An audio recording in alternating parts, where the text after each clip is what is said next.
guys, welcome to the 7-Figure Box Show. My name is Andrew Frezza, and over the next two shows, I'm going to be sharing with you guys some of the big lessons learned that I had in 2019, as well as my favorite books and resources from 2019.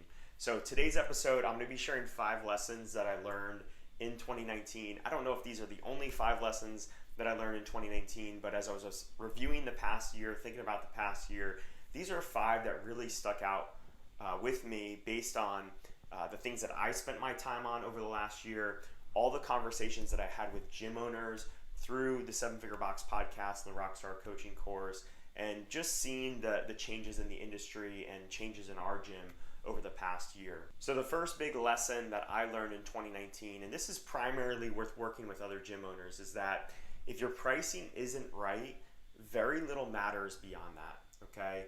And what I mean by that is if you're priced too low with your services, your personal training, your monthly membership especially, okay? Whatever your core services are especially, okay? And when we talk about a lot of the gyms that listen to this podcast, their core service is a group class, okay? If your pricing is not right on that group class, very little matters beyond that, right? You could think it's a sales and marketing issue. You could think it's an operations issue. But until you have a profit margin built in that's going to allow you to make some money and reinvest back into your facility, your staff, yourself, then nothing really is going to happen beyond that, okay? And I think the issue stems from, in a service-based business like we have, a lot of people think that once their fixed costs are out of the way, that those things are truly out of the way. And they don't really, they see each incoming membership as sort of like free money. It's all profit, okay? If I sell a $100 membership, I'm getting $100 of profit. And that's just really not the case, okay? So much of that money is already accounted for. And many times if we're undercharging, our costs on a membership could be greater than the cost we're selling it for. So on a $100 membership, you know, if we have rent that's at a certain expense, if we have a certain team in place, if we want to pay ourselves, if we bought equipment or we invested in a cleaning crew, if we have recurring costs that are making this difficult to pay off, our cost on that $100 membership could be $125. It could be $95 where we only have a $5 profit built in. And what happens is that no amount of members is going to solve this. Okay, so you could have literally 500 members. At that point, you need a new space and more equipment and all this stuff. And that's why it throws off those fixed cost numbers. But no amount of members is going to solve that issue. So you're just in this hamster wheel where the more members you have, the more problems you have, but no profit is ever there because it's not built in. Okay, so I'd encourage you guys, I don't think it's ever possible to really dial in your numbers so well that you can say, well, yeah, my fixed costs are this based on this amount of people, but think of your offering as more of a product than a service. Okay, if you think about like a supplement that you sell, if the supplement company manufactures it for 20 and they sell it to you for 20, it doesn't matter how many they sell you, they're never going to make a profit, right? There's $0 profit built into that. So they could literally, you could purchase an order of 1 million units from them and they make nothing. They just created a lot of work for themselves, okay? So that's how we need to think about our service moving forward. And if your pricing isn't right in 2020, very little is going to matter beyond that. Lesson number 2 that I learned in 2019 is that nothing is permanent. Even your best employees and your best members will eventually leave at some point, okay? Right? There's going to be examples of people that stay, but there's going to be probably even far more examples of people that leave on a long enough timeline, right? Stu from WTF Gym Talk is famous for this line of just saying that, you know, all members are going to leave on a long enough timeline, and you don't want to be emotional about their memberships, but you can be emotional about those members and the relationships that you have with them, okay?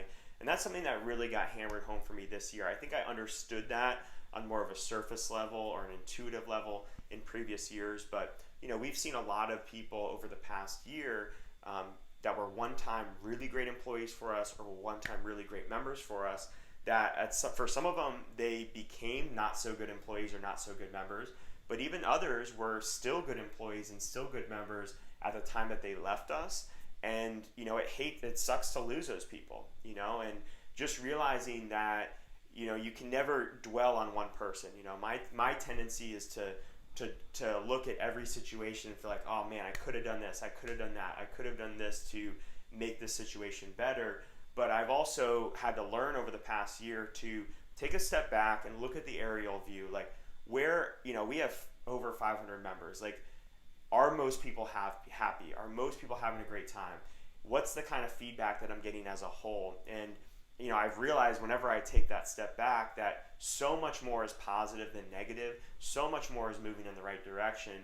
And that's what helps me get through some of those, relationships or members that we've won or lost over those years. So as long as you can take that step back and look at your business as a whole, the financial side, you can look at the strength of your coaching team and your front desk team, and you can look at the community and the strength of that. As long as that's moving forward every 3 months, 6 months, 9 months, 12 months on these bigger timelines, then you're probably doing a lot more right than you're doing wrong. And for us, we've lost a lot more bad members than we have good members, even though there's some good people sprinkled in. So I know that, we are moving in the right direction, and that's something that I've really have to internalize over the past year, is not to dwell on one or two people. My third big lesson for 2019 is content works.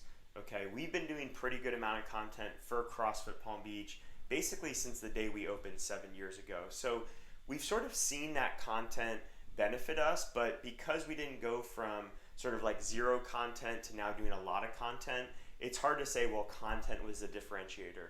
But now with having the 7-Figure Box show, and going from basically 18 months ago having nothing to now having a consistent audience and posting every single week, and people sort of reaching out to me and recognizing me at different places, different gym events, it's really showed me how much content really has an impact. And I've talked about this on other podcasts before, but I don't think it really does it justice of what I'm seeing and experiencing on my end. The amount of people that I've met, relationships I've had, the amount that I've learned from other people through having this podcast, as well as the opportunities that have come, my way, it's really mind-blowing to me after just 18 months, okay? And I know that patience is a big part of it. A lot of people will look at that 18-month timeline and feel like, well, nothing's come my way, because tangibly there's not a lot of stuff yet, but I can see all these seeds planted, and I know that with another year or two that it's going to compound to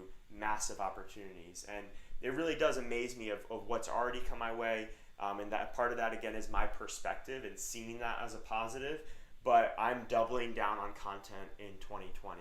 I'm going to be doing more content for 7-Figure Box. I'm going to be doing a lot more content for CrossFit Palm Beach, and I'm excited to see where that goes, because I know it works. I know when it's done well and done sincerely that it can help a lot of people. So I'm really excited to help more people in 2020 with content, and to see sort of the fruits of that in both CrossFit Palm Beach and 7-Figure Box. And one other thing that I'll add to that is actually we're going to be encouraging our coaches in 2020 to become their own content creators and their own social media managers, and not necessarily to be posting, every day, twice a day, but just consistently on a week-to-week basis, posting 2 to 3 times about clients that they're working with, knowledge that they're gaining, continuing education, just stuff that they're seeing in the gym, member wins, all these different things that they can highlight to show their expertise as a coach, start to build sort of a personal brand for themselves.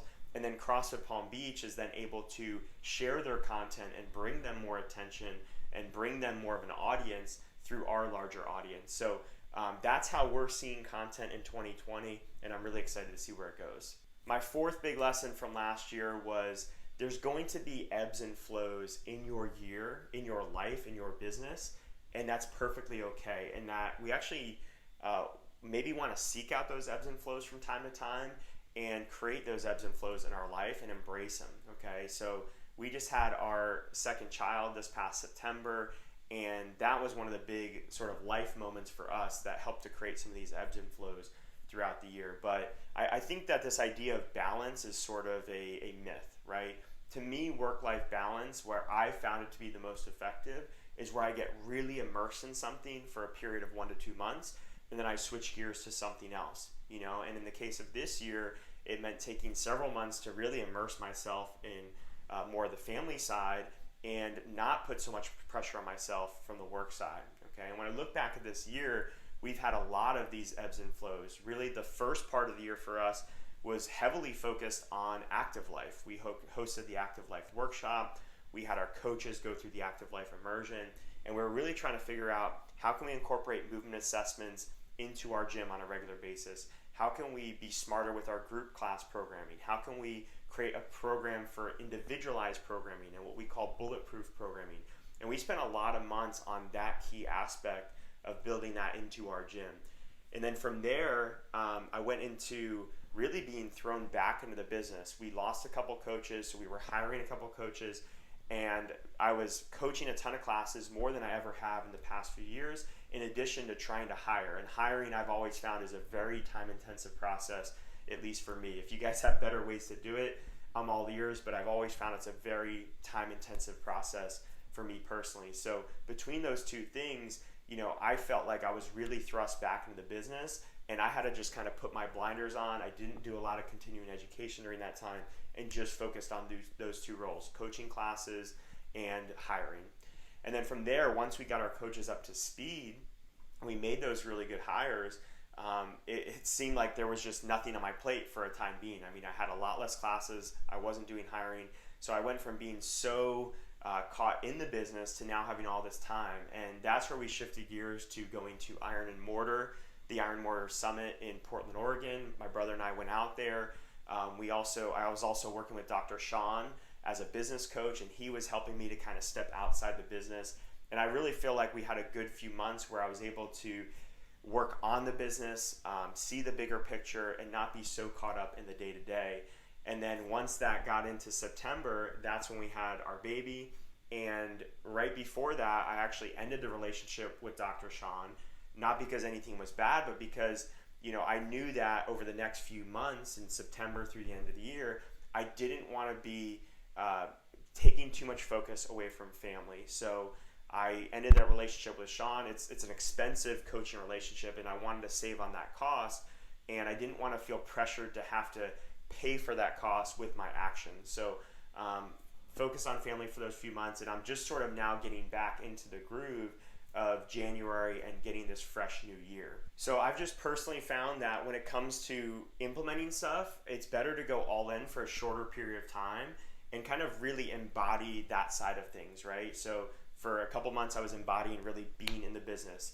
Another couple months, I was embodying really being on the business. And then other months, I'm building new programs. I'm focused on family. I think that you want to have those ebbs and flows to your year and not trying to feel like in any given day you're trying to balance 5 or 6 different things, but over the period of several months, you've balanced work and family and your personal development and all that. And again, you guys have seen the habits in place. I've posted every week with our podcast. I continue to work out 5-6 times a week. My nutrition stays fairly consistent. There's things that are locked in almost consistently every single week. But with that, there are ebbs and flows in terms of this bigger picture. So my 5th and final lesson from 2019 is that there is still so much left for us to accomplish with CrossFit Palm Beach. And I am really excited going into 2020 with this lesson. And this all started really with the Infinite Game, reading the Infinite Game, which I'll talk about actually in my Top 5 Books podcast. So a little preview of that podcast.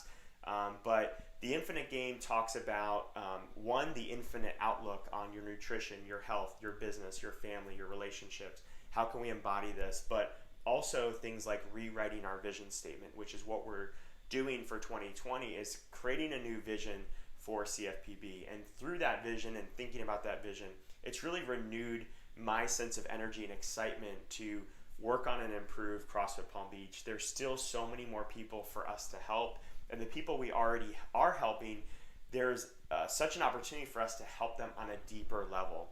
And I think over the last 18 months, as I started to get more into helping gym owners and doing 7-figure box, I certainly never neglected CrossFit Palm Beach. I still think about it a lot, but I started to feel like, well, there's only so much we can improve at CFPB. And over the last couple months, I've realized that, you know what? No, there is so much more that we can improve. And specifically as it relates to the nutrition, the lifestyle side of things, the injury prevention side of things, there's so much more for us to do. And I'm excited to do that. I'm excited to shoot more content for CrossFit Palm Beach. And I'm excited to really help either our brand new people that are starting with us or that person that's still sitting at home that still hasn't made that decision to start, still intimidated or scared to start. I want to help them start making changes and make that leap. So if you're looking for that renewed sense of passion in 2020, I would highly recommend reading The Infinite Game, which I'll talk about on the next show. And also a couple other influences that have made a difference for me is The Active Life, seeing the level method. Even though we're not doing the level method, I love how dialed in it is. And I'm like, man, there's so much more that we can do to implement something like that at CFPB. And then going through precision nutrition again. I've had that certification for a while, but I finally just finished it due to getting my CEUs for my level 3. And it's awesome to dive back into that material. And it just, the combination of those resources and seeing reading The Infinite Game has really proven to me that there's still a lot to be done with CrossFit Palm Beach, and not just on a financial side, but really in terms of the impact that we're trying to create. So hopefully these lessons help you guys going into the new year. Again, if you guys have any questions, feel free to reach out, Andrew at CrossFitPalmBeach.com, and I hope you guys crush it in 2020.